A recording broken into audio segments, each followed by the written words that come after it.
There's something I wanted to ask you. I mean, I know you're just back from LA, Yeah. so fill me in on that, because Billy Bragg, LA, and Beethoven. Beethoven, yeah. Beethoven's been wanting to make an album with me for a long time. He keeps ringing me up. Once I did that Woody Guthrie thing, but you know he's deaf, he's German. Oh, it's a pain.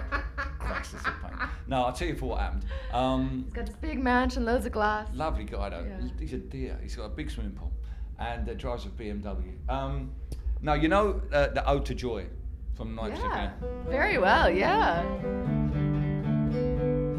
That one, right? Oh, yeah. Yeah. Gorgeous. Okay. Yeah. Well, a couple of years ago, I was commissioned to write a new English language lyric for it, for the reopening of the Royal Festival Hall in London. They had a load of school kids who were going to sing, and they were having to sing to learn a literal translation of the original German, which is all about the daughters of Elysium, which really wasn't. These kids were like between 6 and 11. It just didn't mean anything to them. So I was asked to write a couple of verses for these kids to sing in the concert. And so I wrote a couple of verses on the train on the way home, and everyone liked them so much they rang up and said, "Could you write the whole thing, the whole 22 minutes of the fourth movement, the massive choral bit?" That's amazing. So What an honor. I said, well, it was. I said, well, yeah, probably, yeah. So they said, oh, can we have it by Tuesday? And this is like Thursday. So Beethoven by Tuesday. yeah, I was only the lyrics. It's pretty straightforward. It was good. So I wrote it, and they did it for the opening ceremony, and now it's sort of gone on around the world. People have started doing it, and I seem to get invited along all the time, which is lovely. So yeah, it was in Santa Monica last Saturday night. That's just so cool. It's It is. gorgeous. I mean, you know, yeah. the Ode to Joy is one of the great, for me anyway, as far as I'm concerned, one of the great pieces of classic art. It's so uplifting. Yeah, I mean, it's sort of swelling. Just to hear it and- sung, to hear yeah. it sung by a full choir is so invigorating. But let me tell you, when they're singing your words, everyone else was sitting. Oh, I went out to hear it from the front because it's much better from the front. Everyone else is sitting in the stalls like this, punching the air, kicking my leg. I was like I was at Thin Lizzy. You're like It was rock and like- roll, I was yeah. like- I was having a great time. So yeah, that was just really nice, you know. And it's one of the problems with the Ode to Joy is people don't sing it because it is in German and flowery German as well, you know. Having an I don't remember the lyrics. I just remember the music. Anyway, maybe I just have a. Eine schöne Gott Funken Tochter aus Elysium. You don't remember that? No. It's true. No idea what it means, but that's what the lyrics, the original Well, you lyrics. shook it up and made it your own. Yeah, well, I shook it up and made it singable because they're writing it for, 6 to 11-year-olds. The two verses, they're right on the. Right on the nose, boom, boom, boom, boom, boom, boom, Like boom, boom. baby classical Not music quite, but, and all that. The Yeah, syllables. yeah. The woman who was in charge of the kids' choir said, "Yeah, if you're going to write it, don't do nothing fancy. Just put it right on the nose, boom, boom, boom, boom. So you can sing it with an acoustic. You can do. I did at this thing in Santa Monica. I did a sort of Pete Seeger sing-along thing with the audience before the choir came on, and did the full thing with the orchestra. It was a good weekend. So now they want to take you home for Christmas dinner. Well, they want me to come back and do it again. And I'm going to see how far I can go before I have to put a suit and tie on to do it. I'm going to try and avoid that gig. Oh, Tales. You know what classical music's like. Come out and take a bow. Last night at the proms and all that stuff. Christ. I love it though. I love the fact that suddenly you're doing Beethoven in LA. It just doesn't make. It's such a, I don't know, It was weird strange. You know what? juxtaposition. They lent me a car. They lent me this beaten up old BMW 325 stick shift, right hand stick shift, and it had a cassette player in it. It didn't even have a CD player, and it only had one cassette, and that was an anthology of early Tom Waits. Now, can you think of anything better to drive around Los Angeles listening to at night? It's like being in a movie. The real ashtray and whiskey kind The of vibe. whole thing, Yeah. not where you're driving, obviously, but it was just great, so old 55, freeways, cars and trucks. I could have driven all night on the freeway. I could have driven to Mexico. I was having a great time. 'Cause all you do in LA is drive. Well, you can't walk anywhere, unfortunately. It's just, there are no, where I was staying, there weren't no shops. I had to drive somewhere to just get a newspaper. It was ridiculous. But I had Tom with me, and So good. and Beethoven in the back. So. And what about now? What are you working on next? Because between books and campaigning for the FAC and for musicians' rights and the whole world of technology and the internet, the industry's in a whole state of hoo-ha at the moment. I'm writing a play, I'm afraid.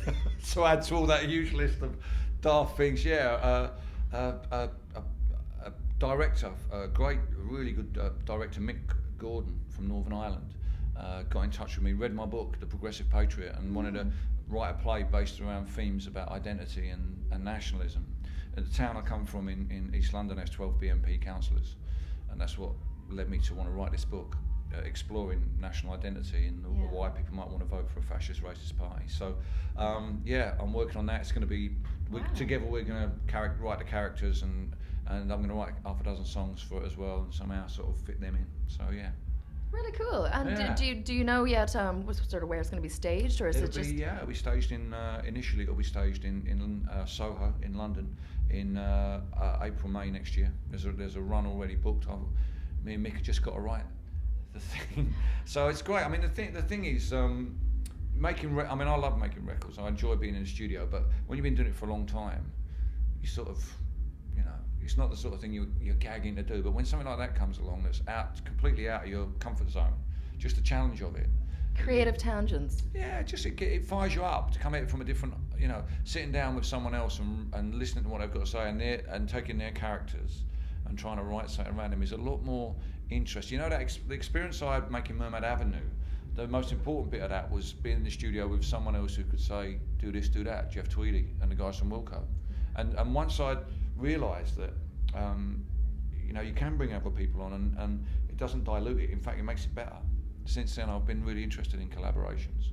Keeps it interesting. And you're very generous as well. Like you share with a lot of people. You've helped a lot of people along the way. Well, it's if you have a chance to do that, people help me as well.